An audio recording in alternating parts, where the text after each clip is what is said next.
गङ्गे च यमुने चैव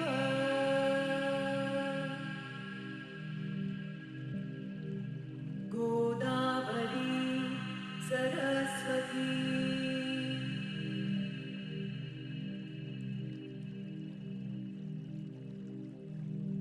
नर्मदे सिन्धु कावेरी नर्मदे Sindhu Kaveri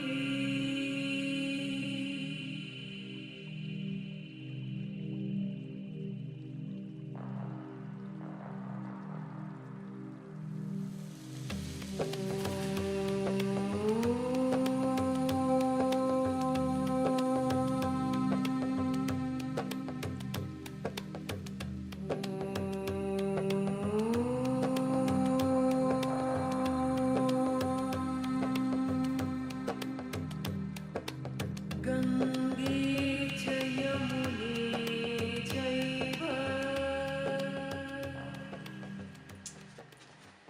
Brothers and sisters of the world, welcome.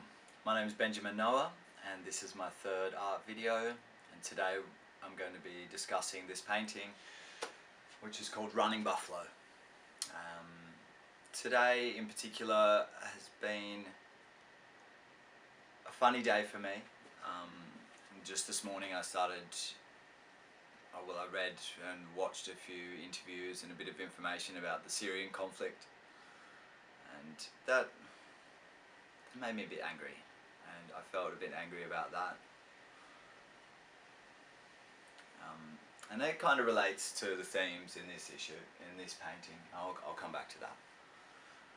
So this painting, I referenced both of these photos from an article in National Geographic, and the article was about First Nation ranchers in North America, and also the buffalo that they tend.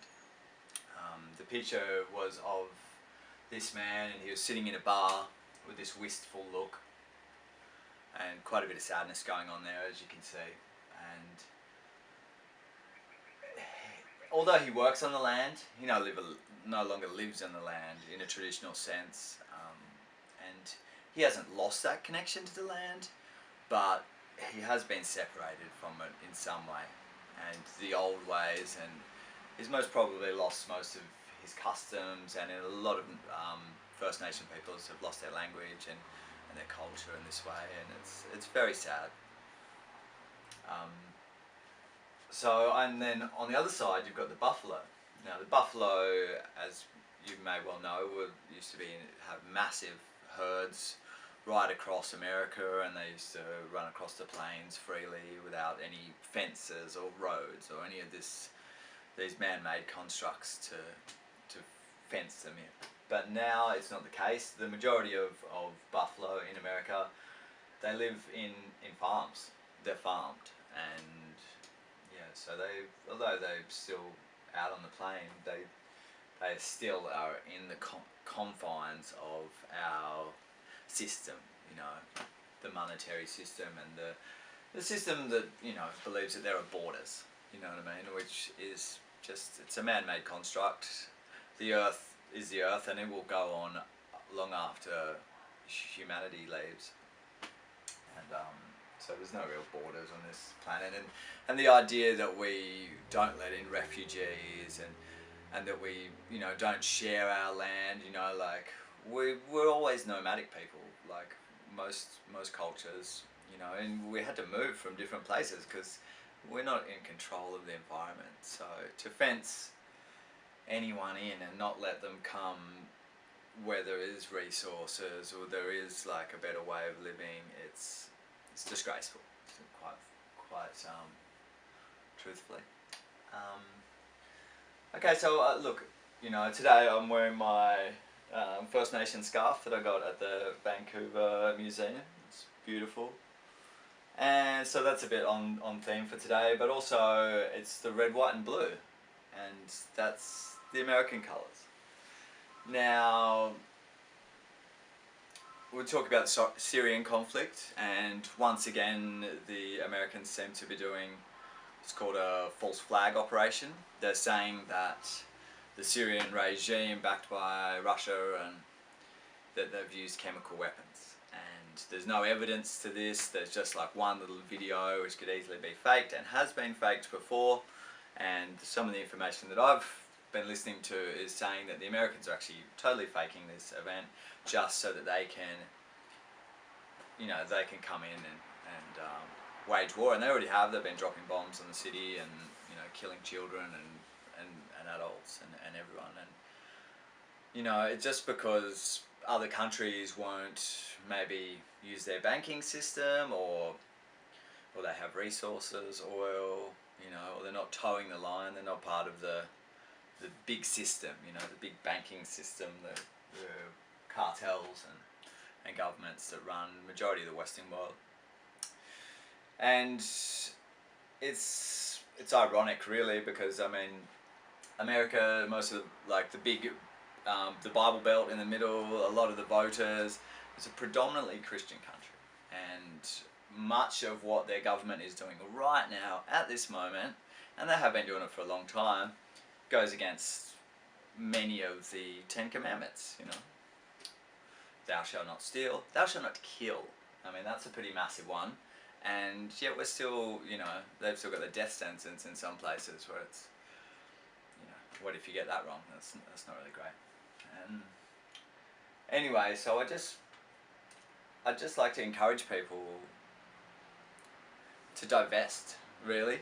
And, you know, if you know people in power, get them to, you know, they all need healing, you know what I mean? Like, money and power and greed, it's not going to bring you happiness in life. And maybe they need healing, like emotional healing, or maybe they got something, you know, like these generations and generations of making money out of war.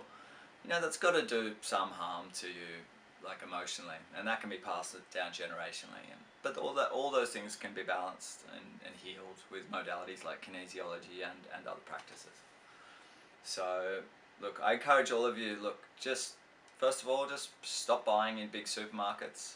Stop buying products that are feeding the war machine. Like, and I don't mean that they're directly, like, if you buy a can of Coca-Cola, like, 50 cents of that goes towards buying a tank or anything like that. There might not be a correlation in that way, but it all comes together as this corporate system, as this money hungry, this greedy, this egotistical system which is failing. You know, look, you look around the world and you can tell that, like, and even the places where they have lots of money, like, it's not bringing them happiness. It might be, you know, not at all. Some of the happiest people you meet are the people with less money, and when you stop worrying about money and when you release yourself of that fear about the system, you know, you can be full of joy. So look, I encourage you, like, you know, just stop buying stuff that is part of this system. Buy local. Make things at home. You can make most food at home, you know.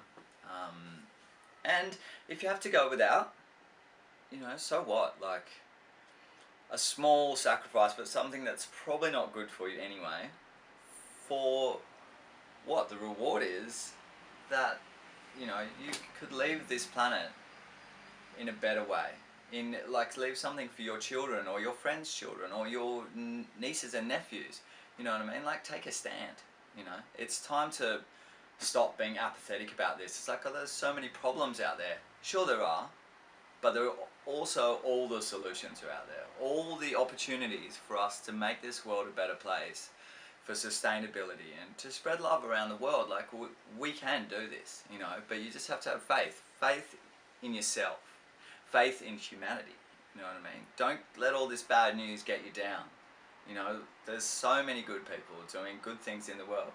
And most likely, if you're watching this video, you probably already are in some ways. But I encourage you, reach out to people that you see that aren't, you know, or that, you know, and it doesn't mean that they're bad or anything like that. No one's inherently bad, you know. When you're born as a baby, you're full of joy, you know. You just get taught that this is the system and this is how you have to do it, and you have to grow up and you have to make lots of money, and that's succeeding at life. Well, it's not. It's not at all. Like, succeeding at life is, I don't know, it's a weird saying anyway, but just is happiness, is love, is sharing, is gratitude. You know what I mean? These things will bring you joy. Anyway, I could go on for a long time, but you know I've got quite a few more videos to make, so you'll get more of my little insights into the world. Lots of love, blessings to you all. Keep it flowing.